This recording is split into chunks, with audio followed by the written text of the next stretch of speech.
technical difficulties you can see behind me. That's why we're a little late on the start. But in these rather balmy weather, hi there, we want to get going.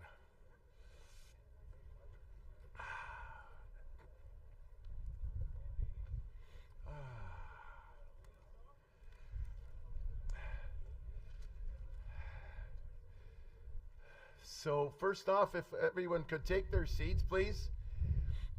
And don't be shy to huddle up with your neighbor.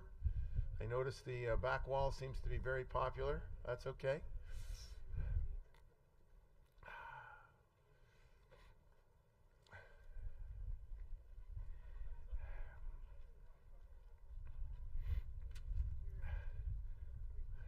Usual request to turn cell phones off, please. Les téléphones cellulaires, s'il vous plaît, si vous pouvez les fermer. Good morning. Bonjour. Dzień dobry. Shalom. I want to welcome you here today on behalf of the National Holocaust Monument Committee, and thank you for coming to share with us this poignant moment of remembrance. Remember the over 1 million people murdered at Auschwitz, predominantly Jews, but also many others, including the Roma and Polish and Soviet prisoners. It was 80 years ago today that Russian soldiers liberated the survivors. By your presence and your actions and being here today, you help the world to remember, and in these troubled times, to never forget.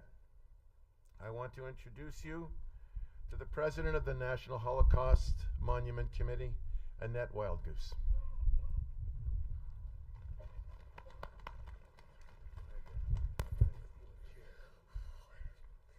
Bonjour et bienvenue au Monument National de Holocauste à Ottawa, ainsi que à tous nos téléspectateurs qui se joignent à nous via live stream. Bonjour. L'honorable Madame Banyadan, ministre des langues officielles et ministre associé de la sécurité publique, bonjour. L'honorable Monsieur Poiliev, chef de l'opposition, membre du Parlement, Mayor Sutcliffe, Your Excellencies, military attachés, members of the interfaith communities, invited speakers and guests, welcome, shalom. I see so many of you whom I recognize, and I see so many of you who are here, perhaps for the first time, to join with us in commemorating the 80th anniversary of the liberation of Auschwitz-Birkenau, 27th of January, 1945, to the date. This day is about the Holocaust. For those who survived, and we have a member, Ruth Katz, who is with us, with Flora Love, who is braving the weather to be with us. Thank you so much. And for those who are still able to tell us their stories, and to those who came before us and cannot. J'ai maintenant le même âge que ma mère quand elle a commencé à parler de l'Holocauste. Toute sa famille a péri dans les camps de Auschwitz et Majdanek. The National Holocaust Monument Committee is grateful for the assistance of all of our partners, and you know who you are, in the delivery of this commemoration today. The Embassy of Poland, through Ambassador Dzielski, has taken a central role in facilitating today's program. We thank you. I trust you will find today's commemoration both informative and moving. Merci.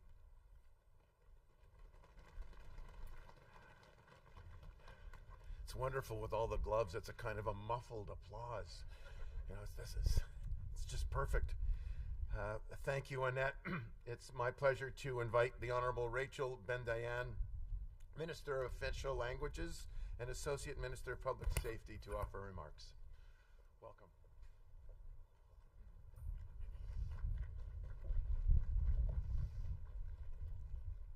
Shalom. Ambassadors, rabbis, dignitaries, and all attendees. En ce jour de réflexion et de commémoration, j'ai l'honneur de me joindre à vous au nom du gouvernement du Canada et du Premier ministre qui est présentement en Pologne pour marquer ce jour solennel.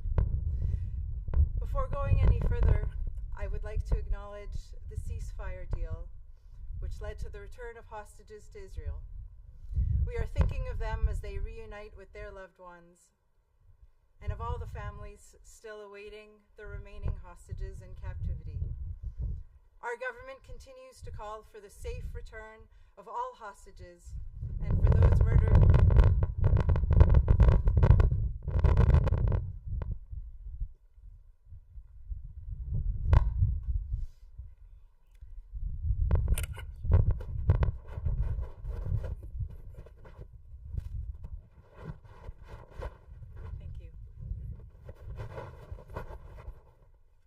Call for the return of all hostages and for those murdered by Hamas, like Canadian Judith Weinstein-Haggai, to have their remains returned. May their memories be for a blessing. Today is the 80th anniversary of the liberation of Auschwitz-Birkenau and the horrors that took place behind its barbed wire gates. For these last 80 years, the Holocaust has been a harrowing reminder of humanity's capacity for inhumanity, a stark warning for us all to never again allow such hatred and horror to go unchecked. Ces souvenirs, nous les avons gravés dans la pierre ici, du Monument national de l'Holocauste, telle une cicatrice. Et c'est pour cette raison que nous nous réunissons aujourd'hui, pour soigner cette cicatrice, pour nous souvenir de la tragédie qui l'a causée et pour reconnaître que nous en subissons encore les contre-coups. Indeed, we are witness to the rise of anti-Semitism around the world. From right here at home, too close to home for me, where only a few blocks away from where I live in Outremont, a Jewish elementary school was shot at not once, not twice, but 3 times. From Australia to Germany and to the United States, where we recently saw public figures riling up crowds with salutes associated with the Third Reich. On platforms large and small, we see the normalization of hate. We must fight back. That is why our government is committed to holding a national forum on combating antisemitism. Our goal is clear: to turn the tide against anti-Semitism and ensure that Jewish Canadians are safe. Safe in their synagogues, safe in their schools, safe in our businesses and in our neighborhoods. By convening all levels of government, including provincial justice and public safety officials, mayors and municipalities, law enforcement and stakeholders, we affirm that never again is real. Never again is now. In collaboration with police of jurisdiction and civil society, all levels of government will commit to concrete solutions to address the alarming rise in anti-Semitic violence across our country. Today, I am pleased to announce that our National Anti-Semitism Forum will be held on March 6th, 2025, here in our nation's capital. Ce forum est une occasion de directement confronter la montée alarmante des discours, des gestes et des actes haineux que nous voyons à travers le monde, y compris ici au Canada. Aujourd'hui, soulignons non seulement une commémoration, mais notre volonté à éradiquer l'antisémitisme. In 2024, I helped put together a $90 million package from our government, which included creating a new permanent National Holocaust Remembrance program, which included supporting the construction of the Montreal Holocaust Museum, which included funding to keep our communities safe against hate-motivated crime. We redoubled and expanded our efforts to protect our synagogues, our schools, and our community centers through the Security Infrastructure Program. And today, Today, I am pleased to announce that 6 projects have been approved for funding under the new National Holocaust Remembrance Program, funding to support initiatives that seek to preserve the memory of the Holocaust and help improve Canadians' understanding and awareness of the Holocaust and of contemporary forms of antisemitism. The very worthy organizations receiving federal funding are the Canadian Society for Yad Vashem, the Friends of Simon Wiesenthal Center of Holocaust Studies, the Jewish Federation of Victoria and Vancouver Island Society, le Musée de l'Holocauste de Montréal, the Vancouver Holocaust Education Center, and the Toronto Holocaust Museum.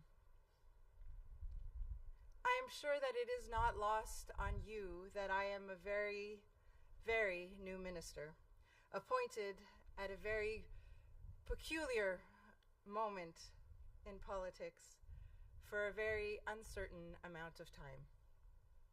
It certainly isn't lost on me.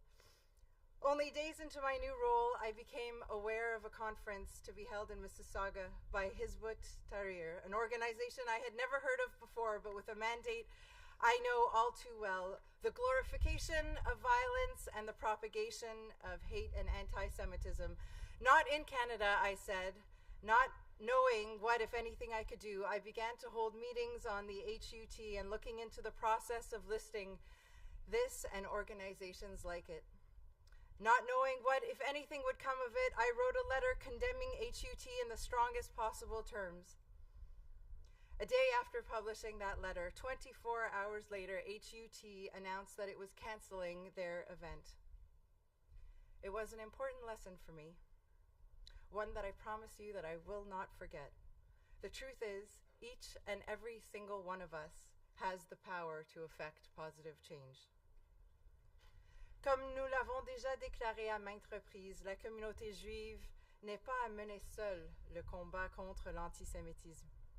En tant que Canadiens, nous devons faire front commun dans un esprit d'ouverture et de compréhension pour faire reculer la haine. I know that my time is coming to a close. I guess on a final note, I cannot help but notice that there are very, very few Holocaust survivors left to tell their stories, and we are so fortunate to have one here today with us. When I was a young girl, well, actually from the ages of 12 to 18, I was very, very involved with the B'nai Brith Youth Organization, an organization that is youth-run and youth-led, and that taught me a lot about politics and about organizing. After my first successful merger and acquisition as president of the newly minted Eastern Canada region, I brought Holocaust survivors to come and speak to hundreds and hundreds of young people. After they recounted their stories, I went backstage to thank those Holocaust survivors for their moving recounting, and one of them came up to me and he said, with such an intensity in his eye that it almost made me scared, I need you to understand. The responsibility is on your generation. I will not be here. You know what happened. You can never forget. And you can never let the world forget. I need you to understand the responsibility is on you. I know that everyone here shares that responsibility. Today is not a day for partisanship, and I'm sure that my colleagues from other political parties would agree. We shoulder the weight of never forget. We carry the responsibility of never again, and we carry it together.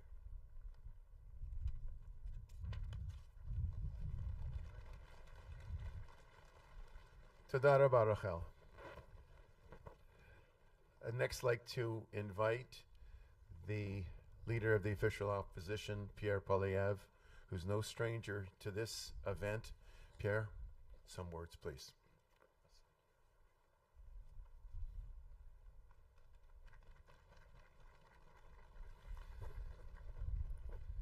Shalom, Minister, Your Excellency, ambassadors, but most important of all, the precious Ruth Katz, Holocaust survivor, great resident of Ottawa, here today with her wonderful daughter, Flora Love, a friend of mine of over a quarter century. Thank you for your courage and your persistence in carrying on this story. The 80th anniversary of the liberation of the prisoners in Auschwitz-Birkenau has a special and important meaning to me.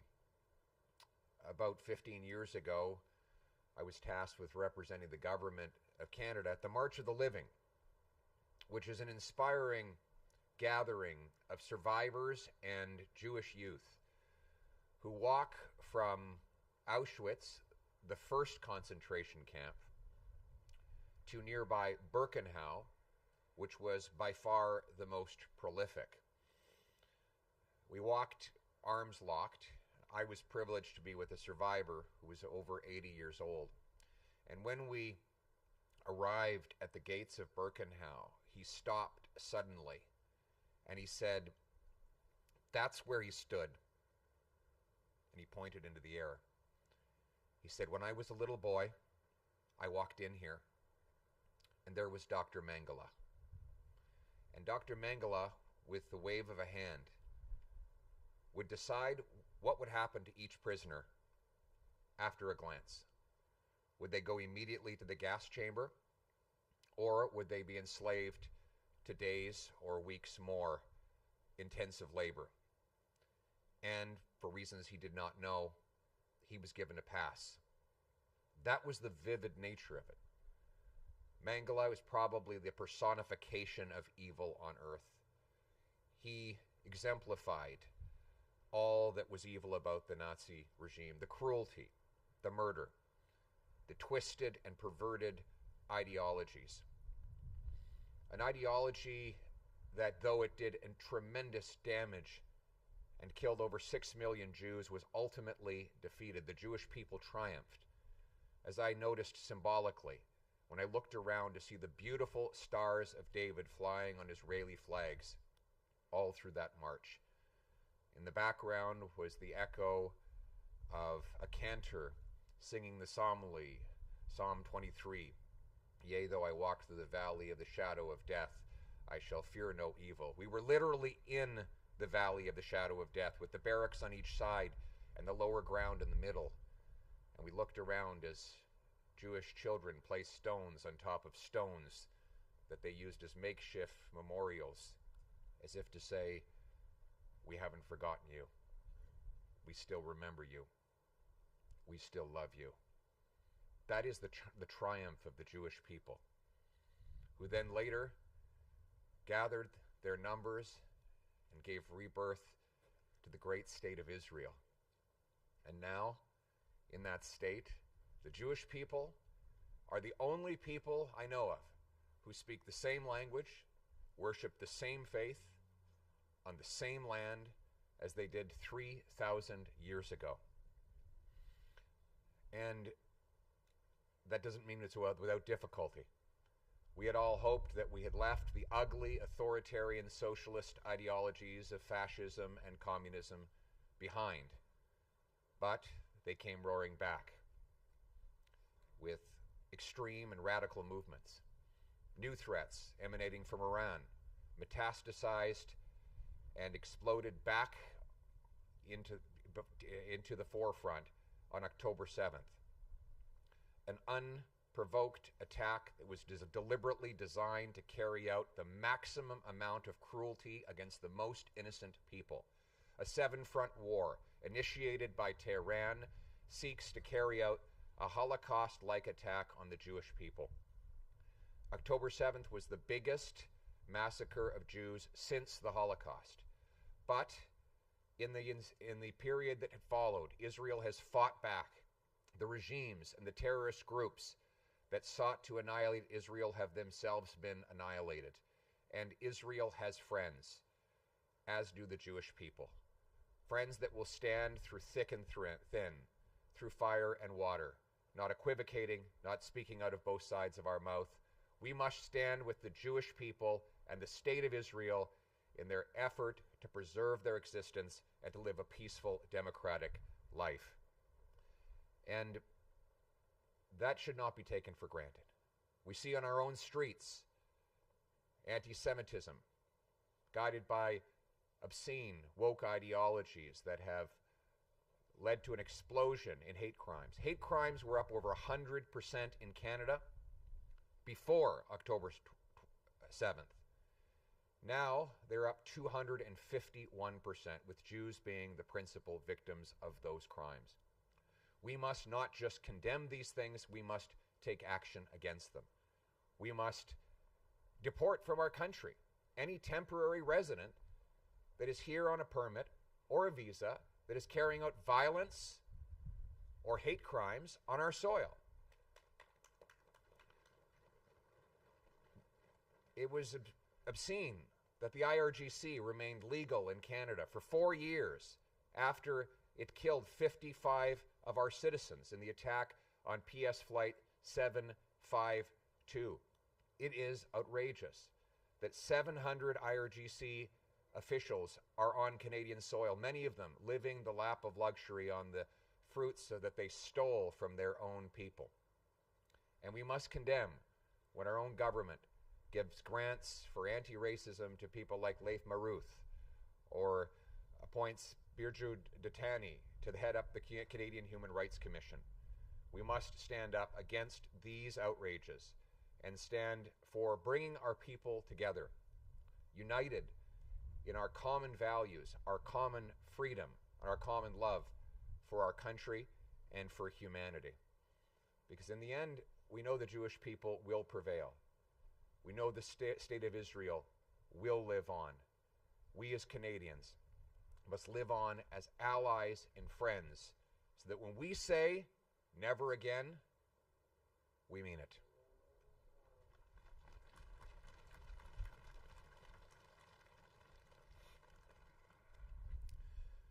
Thank you so much. Toda rabah. I'd invite the Israeli ambassador, Your Excellency, please come forward. Find your notes. Shalom.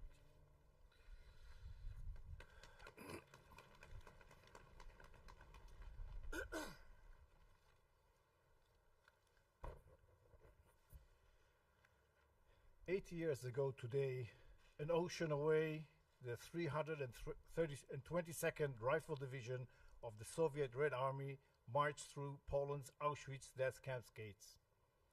On that day, from amongst countless articles of clothing and 8 tons of human hair, they were able to liberate 600 corpses the ovens had not yet incinerated, along with close to 7,000 remaining captives they were horrified to discover near death and under the most inhumane conditions. All told, Auschwitz has purged Europe of over 1.1 million Jews, my grandparents and grand-aunt among them. Today we commemorate the events culminating in that date in the past and in promise to the future. In promise to forthcoming generations of future free from repetition of horrors of the past, free from ignorance, from intolerance, free from hate, terror, and genocide. On October 7th, 2023, a lifetime from the date we commemorate, evil's proxies violated its promise at Israel's southern border. There they repeated history's most disgraceful patterns proudly for the world to see. In response, and around the world, we witnessed the resurgence of toxic patterns of ignorance, hatred, and denial. Old lies and libels, acts of violence, renewed and reborn. We witnessed leaderships and legal bodies bent to terrorist politics and under lawfare diplomacy easily confuse the pitfalls of appeasement for the promise of peace. In Canada, we experienced a 670% rise in anti-Semitic incidents in the year following October 7th.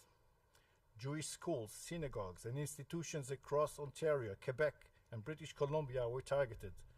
The entrances to Shaare Zedek Synagogue in Vancouver, Beit Tikva Synagogue in Montreal, and Toronto's Leobec Jewish Day School set ablaze. Jewish cemeteries in Montreal, Ottawa, and Toronto desecrated with Nazi symbols. A hateful anti-Israel protest outside Ottawa's Soloway Jewish Community Center, directly across from the Hillel Lodge term care facility for seniors and before the very eyes of its Holocaust survivors' residents. Gunshots were fired upon Beis Chayamushka Jewish Elementary School in Toronto on 3 separate occasions. Violent acts and incitement to hatred striking at the moral core of Canadian society and its commitment to the preservation of civil liberties, all demanding a response, all crying out for action from all levels of Canadian education, law enforcement, and government. At Israel's border in Gaza, a lifetime from the promise of the day we mark today, Jews are once again held captive. 90 remaining hostages, dead or barely alive, are confined once again, suffering the most deplorable physical and psychological tortures. At the close of today, their captivity will have lasted an interminable 480 days. That is more than 11,480 hours, over 689,780 minutes, more than 41,380,880 seconds, each an eternity in terror. As I stand before you here today, an ocean and 8 years away from the liberation of Auschwitz and a lifetime from the promise of that date, I call for the liberation of all those who remain in captivity. I call for the release of all remaining hostages as I rededicate the promise of this date under the force of history for prosperity's sake and guaranteed now by virtue of one single great distinction not present at that time, and that is Israel. Israel restored, robust and resilient in the shadow of Auschwitz, returned to its ancestral land from which it stood and from which it will stand eternal against all attacks upon itself and upon its people, no matter where they be. With history as our witness, an underlying promise of Israel, the Jewish people remain united, poised to prevail. With Israel, we are no longer condemned to cruel repetitions of history, nor will we abide persecutions or pogroms or Holocaust within or without our borders, not at home and not abroad. With Israel, the Jewish people are no longer, nor will ever again be, lambs for the slaughter. With Israel, we are the grizzly defending her lair, tearing tooth and clawing nail for the return of her cubs. We are the lion rampart of Judah, restored on its ancestral den, calling our children back home, roaring, reminding our enemies and our allies that we are the fulfillment of promise, Holocaust remembrance and liberation, just as we continue to fulfill that promise against the rising of global antisemitism. For the sake of our people, as for the sake of those freedom-loving peoples of this world. Thank you.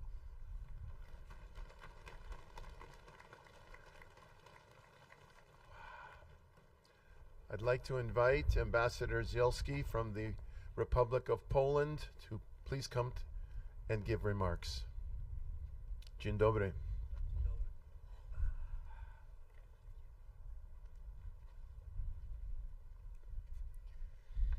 It is chilly today, but that's the way it should be on this day.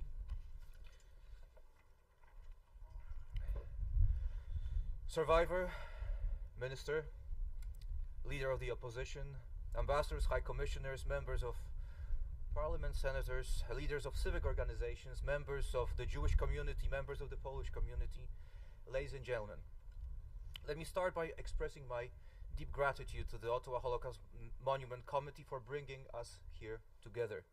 My special thanks go to President Annette Wildgoose. Where is Annette? Oh, you're there, okay. A person of great heart and spirit, a wonderful organizer and a great friend of the Polish Embassy and the entire diplomatic corps in Ottawa. Standing here today as we commemorate the 80th anniversary of the liberation of Auschwitz-Birkenau, we are bound not only to remember the tragic events of World War II, but also deeply reflect on their universal significance for the present and the future. World War II was the most devastating conflict in human history, claiming over 60 million lives worldwide.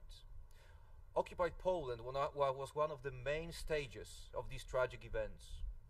It was on our occupied soil that the aggressors, Germans, Soviets, implemented their horrid plans. Former Nazi German concentration and extermination camp Auschwitz-Birkenau became the symbol of unimaginable cruelty.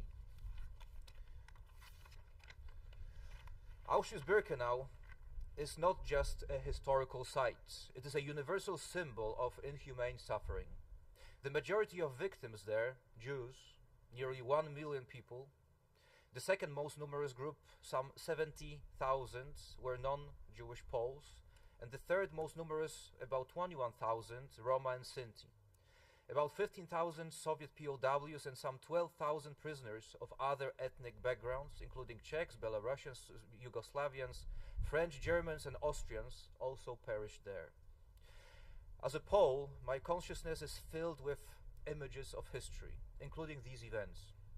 I have visited and toured Auschwitz about 30 times in my life, and each time this place overwhelms me with its emotional silence and the weight of history. For us Poles, despite passing time, the topic of World War II is one of the cornerstones of our national identity. With this, we understand that in other parts of the world, access to knowledge about these events is much more limited. This is why we make sure that the education about the Holocaust and Auschwitz remains vital on global scale. It is through education that we have a chance to protect our future generations from similar tragedies. Today, at Auschwitz-Birkenau Museum, the extensive commemorations are coming to a close. A large-scale event with participation of thousands of guests from around the world.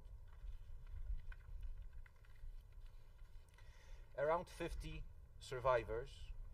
4 of them spoke in the presence of the heads of states and governments, including Poland's President Andrzej Duda, King of the United Kingdom Charles III, Prime Minister of Canada Justin Trudeau, German Chancellor Olaf Scholz, and many more.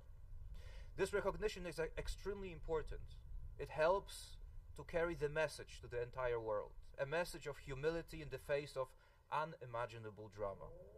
For all of us, including diplomats, civic organizations, educators, the duty to preserve the memory is crucial.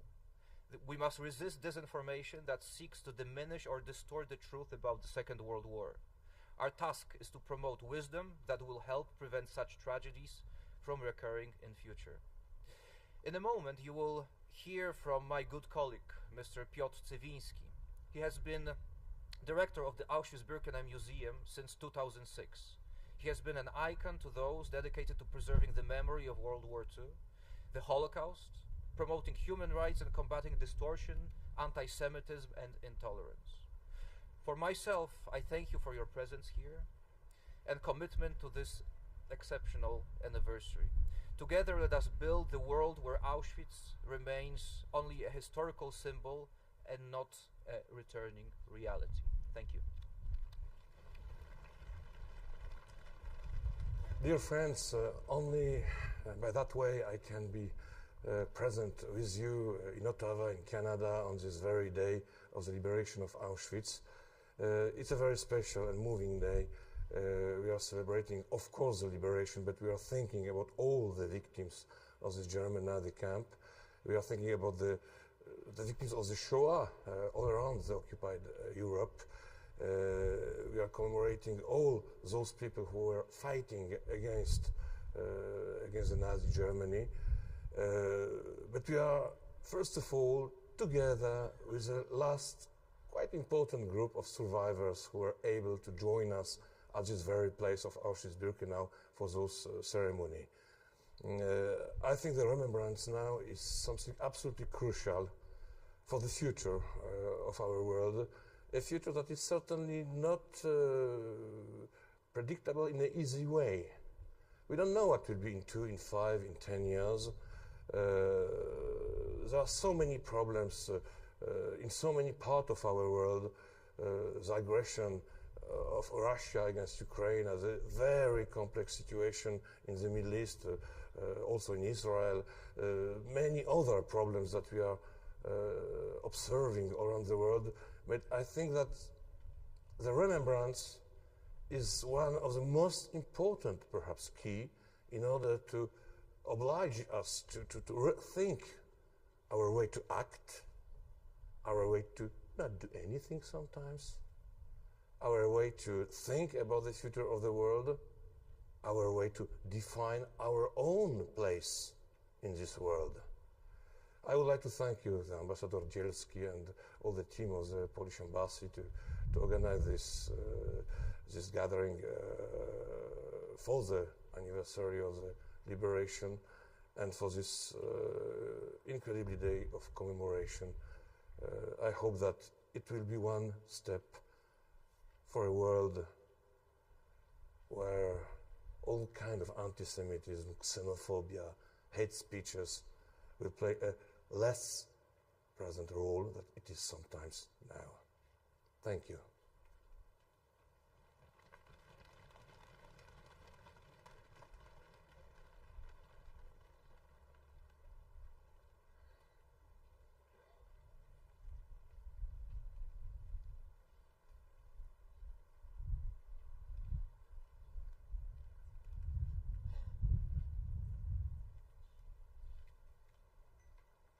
Allow me to first thank the National Holocaust Monument Committee for their invitation to speak on this very important and solemn occasion. The committee's tireless work to keep the memory of the Holocaust alive should never be taken for granted. It is a gift to all of us, so thank you. We are gathered today to mark the 80th anniversary of the liberation of Auschwitz-Birkenau, a moment to reflect on the horrors of the Holocaust, a tragedy in which 6 million Jews were murdered simply because of who they were. Auschwitz stands as a haunting reminder of where unchecked hate, indifference, and propaganda can lead. L'Holocauste n'est pas commencé avec des chambres à gaz. Il a commencé avec des mots et la haine. Cette haine persiste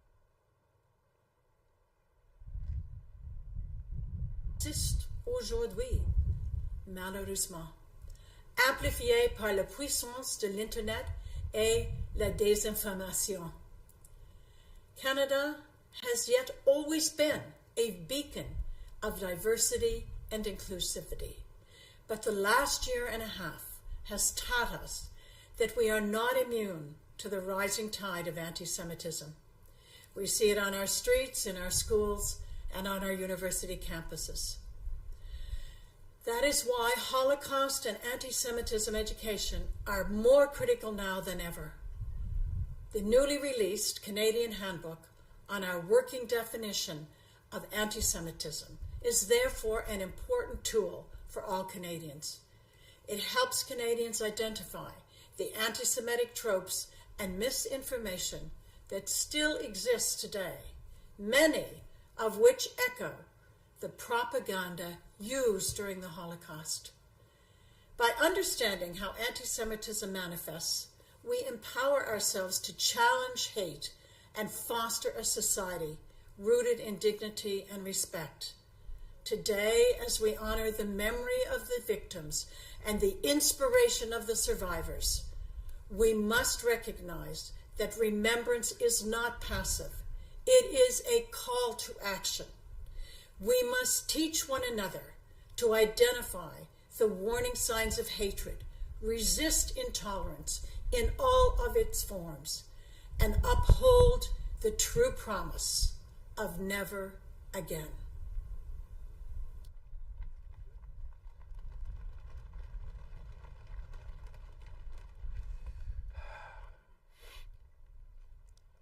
That was Deborah Lyons, Special Envoy on Preserving Holocaust Remembrance and Combating Anti-Semitism.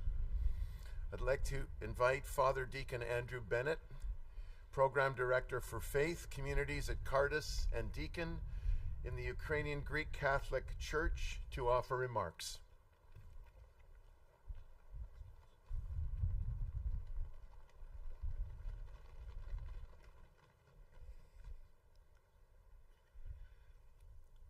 What does one Christian do when confronted by hatred and the demonization of his fellow human beings?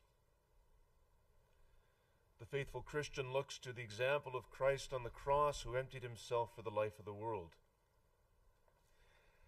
As we remember today the liberation of Auschwitz-Birkenau and all that it represents, I am mindful of 3 of my fellow Ukrainian Greek Catholic clergy who sacrificed their security for the sake of others. Blessed Omilian Koch, pastor of prisoners at Majdanek. He said this when he learned that his fellow Greek Catholics were trying to save him from Majdanek in 1944. I understand that you are trying to free me, but I am asking you not to do anything. Yesterday they killed 50 people here. If I were not here, who would help them to endure these sufferings? I thank God for his kindness to me. Apart from heaven, this is the only place I'd like to be. Here we are all equal: Poles, Jews, Ukrainians, Russians, Latvians, and Estonians. I am the only priest here. I couldn't even imagine what would happen here without me. Here I see God, who is the same for everybody, regardless of the religious distinctions which exist among us. Do not worry, and do not despair about my fate. Instead of this, rejoice with me. Blessed Clementi Sheptitsky, hegumen of the Univlavra, priest martyr, who worked with his brother Metropolitan Andrei Sheptitsky, Metropolitan of Lviv and Halich, to save dozens of Jews, often hiding them in the monastery or the palace of the Metropolitan of Lviv, forging false identity documents, including saving the sons of the rabbi of Lviv. Metropolitan Andrei Sheptitsky wrote this in 1936, seeing what was coming. Dear brothers, I must warn you very decisively, seriously, and before God against any acts of violence under the guise of so-called antisemitism that is being so strongly promoted by part of the Polish press and by others. Divine law commands us to avoid all wrongdoing to our neighbors, and each person knows that it would be an injustice to beat, kill, slander, harm our neighbor's health and property, set his house on fire, destroy his belongings. All of this is against divine law. It is a sin. It is a mortal sin, whether it be committed against Christians or against non-Christians. This is why I very much caution you against inciting such acts of violence. These powerful words remind us about how we must act in the face of resurgent anti-Semitism. While we must remember the past, especially on this day, this 80th anniversary, and we must clearly understand the horrors that occurred, we do not live in the past. We live now. So what will I do now? What will I do in the face of escalating hatred of Jews, Canadian Jews, my friends, my neighbors, my colleagues, my fellow students, my fellow citizens? I must act. I must speak out without equivocation about the grave violation of human dignity that anti-Semitism is. It is the abject failure to recognize the image and likeness of God in another person. As a Christian, as a Ukrainian Greek Catholic, I must be the Sheptitsky brothers now. I must be Omilian Koch. And through their inspiration and prayers, I will act. All of us will act without relenting. May their memory be everlasting.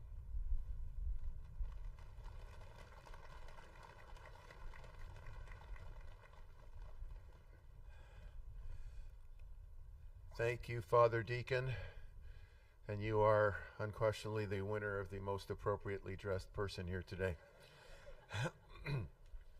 I'd next like to welcome Noah Shack, the interim CEO of the Center for Israel and Jewish Affairs, to offer remarks. Noah?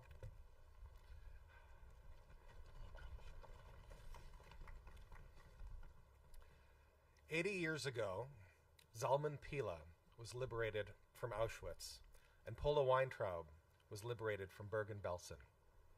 Against all odds, they survived the Nazi death camps, the sole survivors of their large families. They found each other again after the war, married in a DP camp, and came to Canada to rebuild their lives, seeking out the promise of this great country. Zalman and Paula worked hard. Zalman sold fruit from his truck in Kensington Market in Toronto, and Paula shrewdly invested the earnings. Building family, building community, always ready to help a neighbor in need. They didn't just benefit from the promise of Canada, they contributed to it. Today, as we stand here together, I ask, what has become of the promise of Canada? What does the future of this country hold for Zalman and Paula's 17 great-grandchildren, some of whom are my own kids? Over the past 15 months, we've seen Jewish schools shot at, synagogues firebombed, violent mobs on our streets calling for the destruction of our people, calling for Jews to be sent back to Europe, terrorist flags waving proudly while Canadian flags are burned. Is this the future any of us wants for our children? We must remember that never again is an empty slogan if it is just about being regretful of the past. Never again is about our resolve to fight for a better present and, most importantly, for a better future. The story of Zalman and Paula is the story of one family, but it's the story of many Canadians.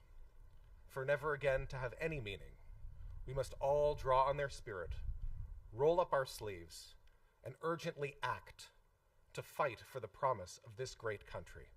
Thank you.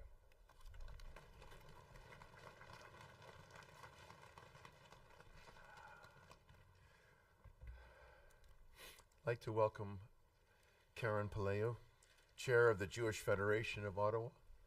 Karen, please come forward.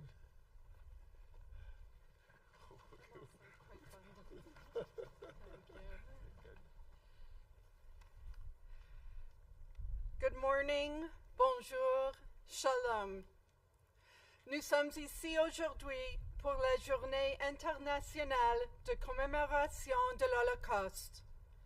Nous marquons cette année le 80e anniversaire de la libération du camp de concentration et d'extermination d'Auschwitz-Birkenau. The Jewish Federation of Ottawa is privileged to partner with the National Holocaust Memorial Committee, and we thank the dignitaries, community members, and our youth for being here to participate in this solemn commemoration. We stand here together to honor the memory of the 6 million Jews and the millions of other victims who were murdered during the Holocaust. And we stand here today honoring the survivors. Unfortunately, Rose Katz had to leave because of the cold. I can't blame her. But we stand here honoring the survivors, recognizing their extraordinary strength and resilience over so many years. One of Federation's most impactful Holocaust-related programs is the March of the Living, an educational program for Jewish high school students from around the world. In preparation, the Ottawa students learn about the history of Jews living in Poland and throughout Europe, the rise of hatred and antisemitism, and how this ultimately led to genocide. They learn about the victims and the perpetrators, the bystanders, the collaborators, and the righteous among the nations. The students then embark on a journey, spending 1 week in Poland, bearing witness to the tragedies of our past, followed by 1 week in Israel, celebrating the survival of the Jewish people. In Poland, the students travel to several concentration camps, including Auschwitz-Birkenau. They visit towns that were once home to thriving Jewish communities, and they walk deep into forests, concealing large mass graves. The students have had the privilege to travel alongside Holocaust survivors who share their personal stories of loss and survival. There is a powerful quote by Elie Wiesel that says, when you listen to a witness, you become a witness. The survivors are living witnesses to the horrors of the Holocaust, and in listening to their testimonies, the students become witnesses themselves. They, in turn, take on the sacred responsibility to preserve these stories and carry the voices of the survivors forward from generation to generation. Today, as we remember those who perished and honor the survivors, we look to our future with hope. Hope that through Holocaust remembrance and education, our youth will become the strong voices, ensuring that humanity never forgets the atrocities of our past and working towards a more peaceful world for all. Thank you. Merci. Toda rabba.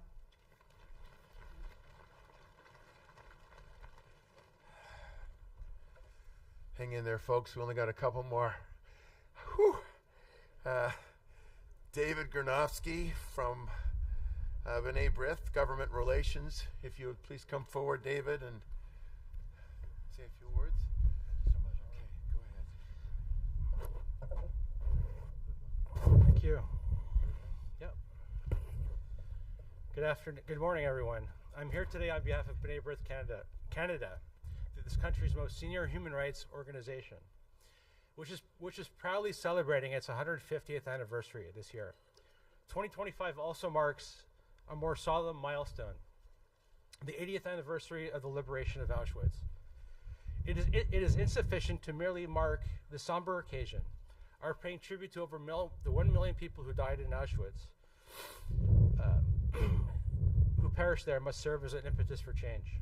Il est inacceptable qu'à peine 80 ans après la libération des camps d'extermination nazis, notre pays soit inondé par une vague croissante d'antisémitisme. Our government must act now to return substance to the phrase never again.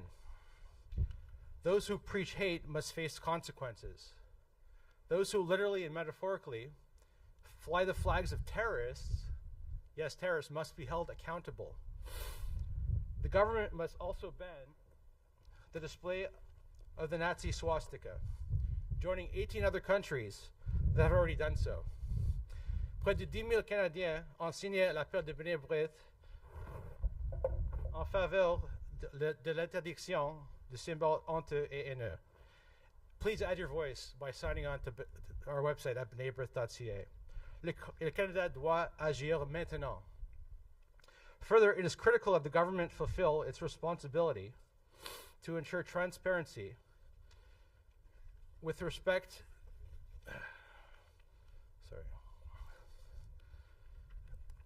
to its with respect to the nation's Holocaust records. Canadians deserve to know the extent to which prior governments were complicit in the immigration of alleged Nazi war criminals to Canada following the Second World War.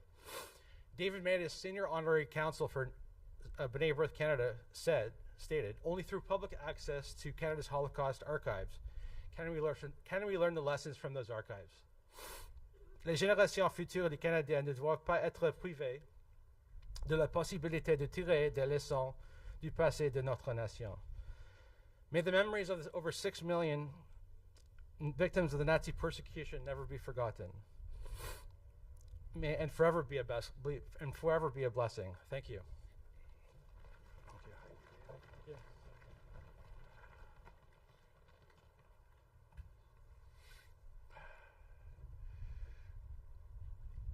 Cantor Green of Kehilat Beth Israel Synagogue will come forward to sing Oseh Shalom B'Merovav, composed by Cantor Meir Finkelstein for his album Liberation, a choral symphony in 1995, the 50th anniversary of the liberation of Auschwitz. Cantor Green.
I'd now like to call upon 6 people to come forward to light candles, to be followed by Kaddish prayers by Rabbi Idan Sher.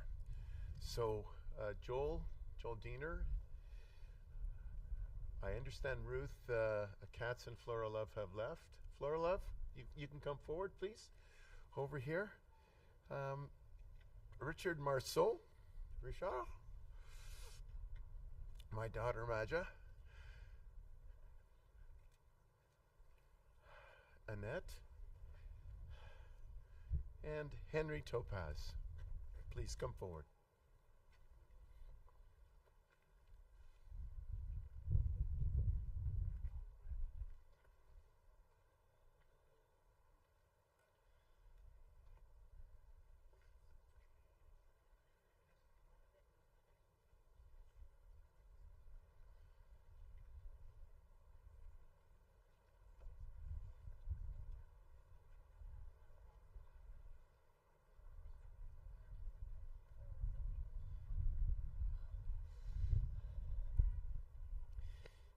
Not too many years ago, we stood at Medanek, at that very spot where Pinchas Guter, a Canadian Holocaust survivor and a recent appointee to the Order of Canada for the Holocaust education he had committed his life to. And we stood at that very spot where he last saw his sister before she walked into the gas chambers.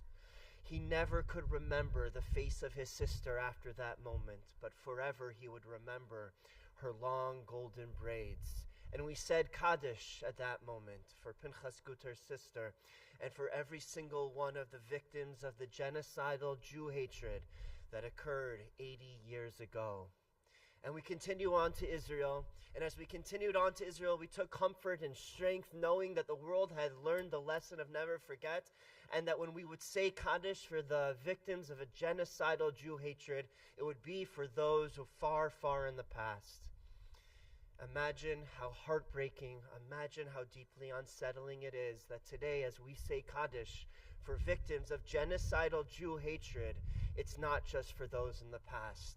Rather, even today, as we find out the news that a number of the hostages to be returned are going to be returned to their beloved families for burial. We ask everyone to please rise as we recite the Kaddish for the victims of the Holocaust and for the antisemitism and the genocidal Jew hatred that devastatingly impacts us to this very day.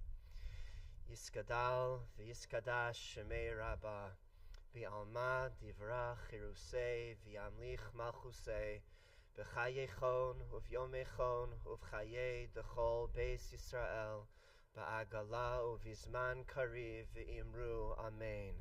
Yehi shemei Rabbah mevarach li'olam u'li'olmei olmaya Yisbarach v'yishtabach v'yispa'ar v'yisromam v'yisnasei V'yishadar, v'yisale, v'yisalal, shemei dekutsha berichu. Le'ela min kol berchasa v'shirasa, tush bechasa v'nachamasa, da'amiran bi'alma v'imru amen. Yehi shalama rabba min shemaya, v'chayim aleinu, v'al kol Yisrael v'imru amen. Oseh shalom bimromav, Hu ya'aseh shalom aleinu v'al kol Yisrael v'imru amen.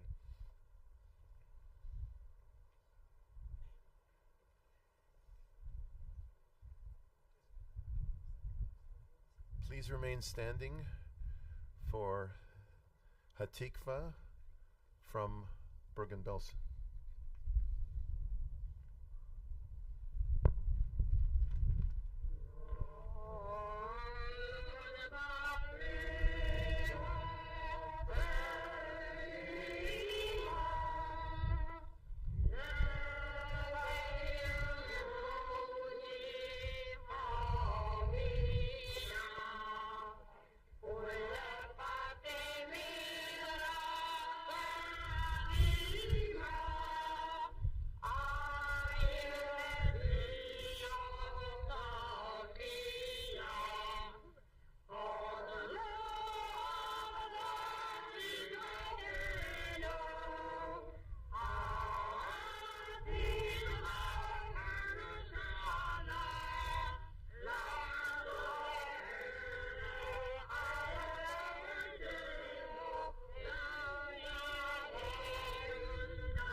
thank you. Thank you for being here today and toughing it out. Merci beaucoup. Chankuya Barza. Tada Rabah. We are going to ask all of the dignitaries to come forward for a photo op with the We Remember signs, many of which blew away. Please come forward. And that concludes our official ceremonies today.